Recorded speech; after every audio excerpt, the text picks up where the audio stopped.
Well, I must say I'm feeling a lot better about being 72.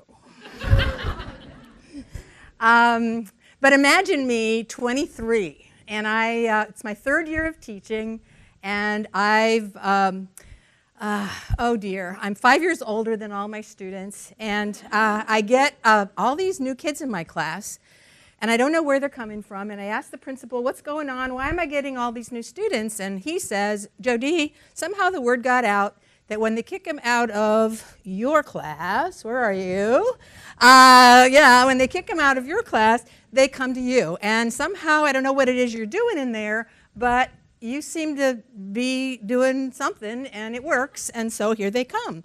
So all those undesirables landed in my class, and I didn't know what it was I was doing in there either, except doing what came naturally. I kept getting undesirables, and I decided I better figure out what it was I was doing. So I went back to school, I read books, I went to courses, I went to classes.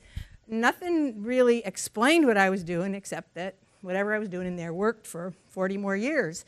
About 2 or 3 years later, I don't know, sometime later, I met a friend, and he was also one of the people who kind of liked to deal with the undesirables, and he and I shared a lot. And he said, Jody, I have something I need to teach you that I learned. I think you'll like it. We were sitting at lunch, and in case you can't tell, that is a napkin. And he wrote me this little thing on a napkin. And he said, what this does is this explains what it is that he and I, do.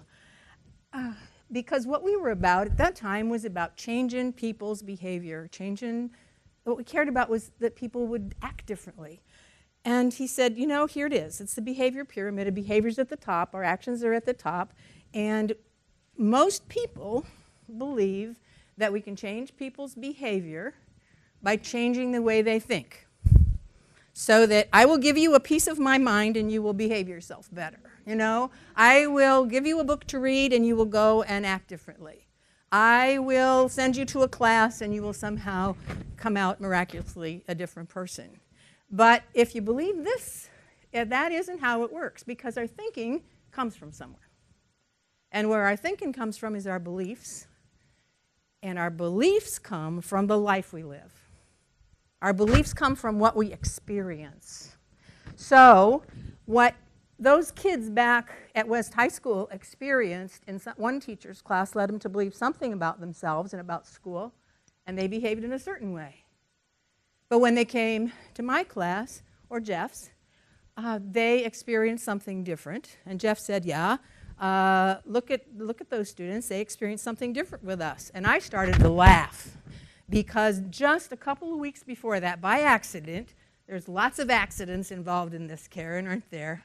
Just by accident, I had run into an old student of mine named Rick, and I immediately recognized him because he was one of those undesirables. And he immediately recognized me because he said, you were the wildest, craziest, most off-the-wall teacher that ever existed. And I said to Jeff, do you suppose the fact that I was wild and crazy and off the wall made a new experience for him and made him believe differently and then behave differently? And Jeff said, well, probably the fact that he wasn't the wildest, craziest person in that classroom did change his experience. But I suppose that probably there's more that goes on there than just that. More different experiences that create a different belief about himself, about school, about possibilities, and therefore result in a different behavior. Well, that was an aha moment for me. This is an aha moment for me. And I took that into life. I used that for 40 years with lots of desirables and undesirables. I raised 3 children, all of whom are desirable, by the way. And this was a part of that. And 40 years later, I retired. Well, as my kids said, Mom, you really suck at retirement. And I was just getting that into my head when another busload of undesirables came into my life. My friend Madeline called me on the phone, and she said, I'm doing a training at Marion Correctional. It's a prison for men. I need you to come and help me. And I said, no way. Men's prison, me, not on your life. I'm not going. Madeline is very persuasive. And I agreed to go one time. And so I went to prison one time 14 years ago, and I am still in prison. So all the undesirables had to be dealt with, and I had to create new experiences in a new place.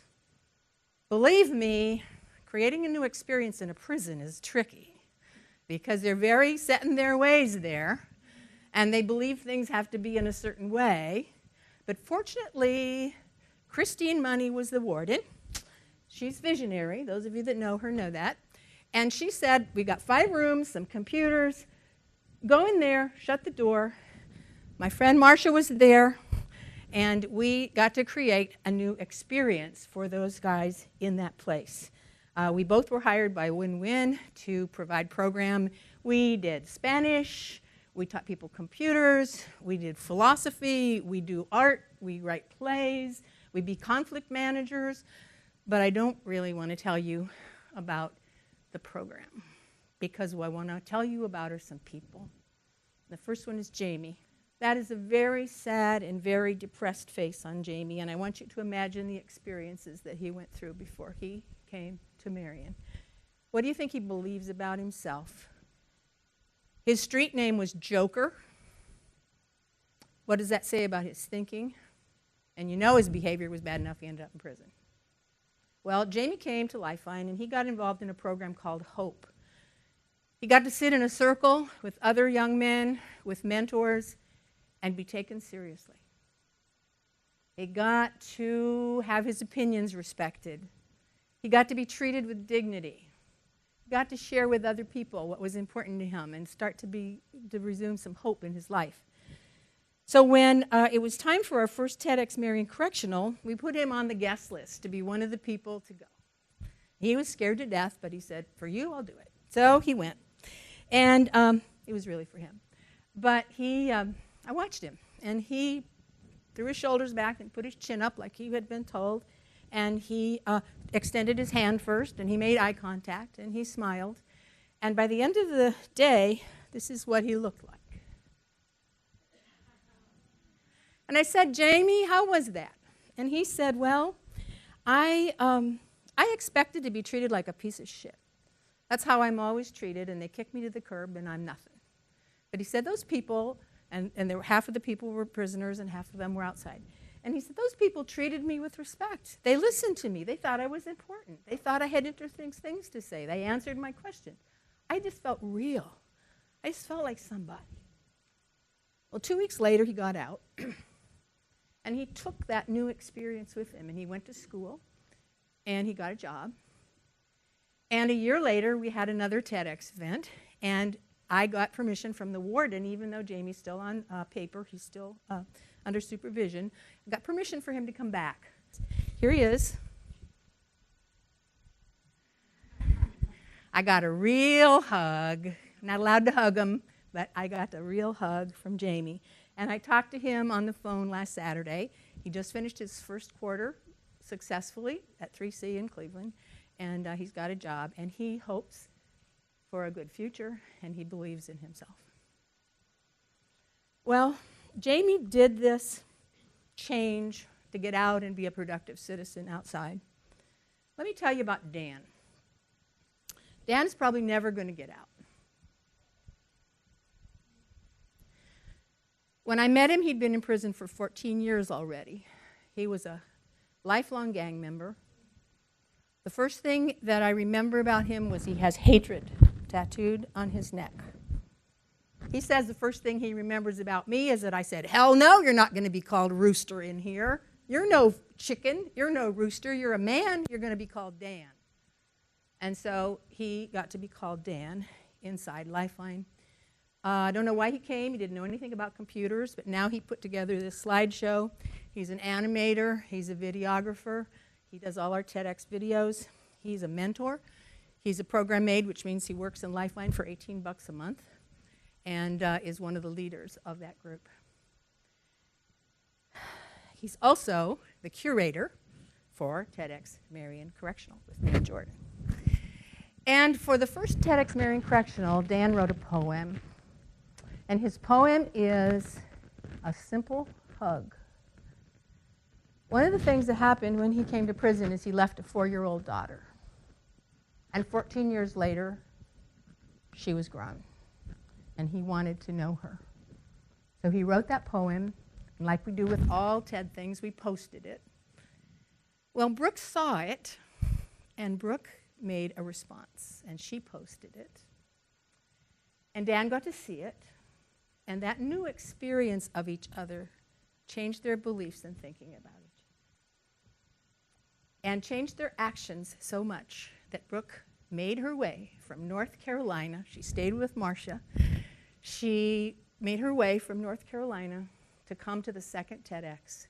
And at the second TEDx, they got to share a real hug.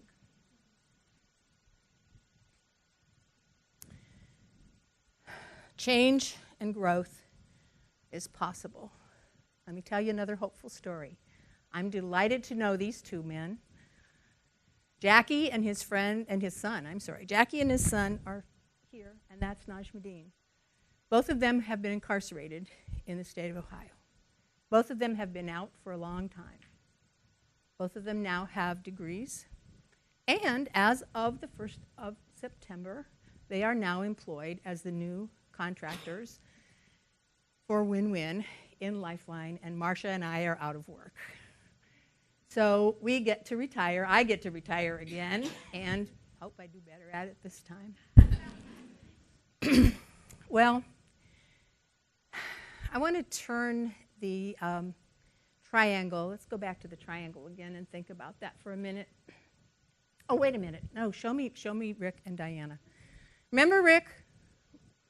Rick was that young man from West High School that thought I was wild and crazy. Well, we've stayed together as friends for the last 50 years. Some of you may know Rick and Diana Byram. He's called Boomer. He's worked at Muirfield and been involved in the community for a long time. And he was a young man who had to change his behavior. So's Jamie. So's Dan. So's Najmuddin. So's Jackie. All of them changed and grew. Now I want to turn that triangle on myself, because I changed too. Remember when Madeline asked me if I would go to prison, what I said the first time? Not me, I'm not going. Because my experience was very limited, and my beliefs about prison were you know what. And my thinking about prison was almost zero. And my actions about prison were, hell no, I'm not going there. But I went one time. I went one time and got a different experience. And now I believe that it's important what happens there. And my thinking is that we better do things right there, because there's 2.5 million people incarcerated in this country that are going to come back and live in our communities. So we'd better act differently, and guess what? Because of my new experience, I am. And I'm going to turn this triangle back again on you. Because my guilty secret here is that I'm hoping that this 10 minutes that I've had with you has provided you a new experience. And that you can believe something different about what needs to happen about reintegration and incarceration. And that you may think differently about the people that are incarcerated in the prisons in Ohio and in the world. And that may lead you to act differently. Now, if that wasn't an experience, sorry about that, if it wasn't an experience, it was just one of those knowledge information, you know, if it affected your thinking, all is not lost. Because Marion is only an hour away from here. And yes, I'm inviting you to prison. Marcia and I would be very glad to show you around and have you have a new experience, and maybe you could possibly provide a very important new experience for somebody who really needs it. Thank you.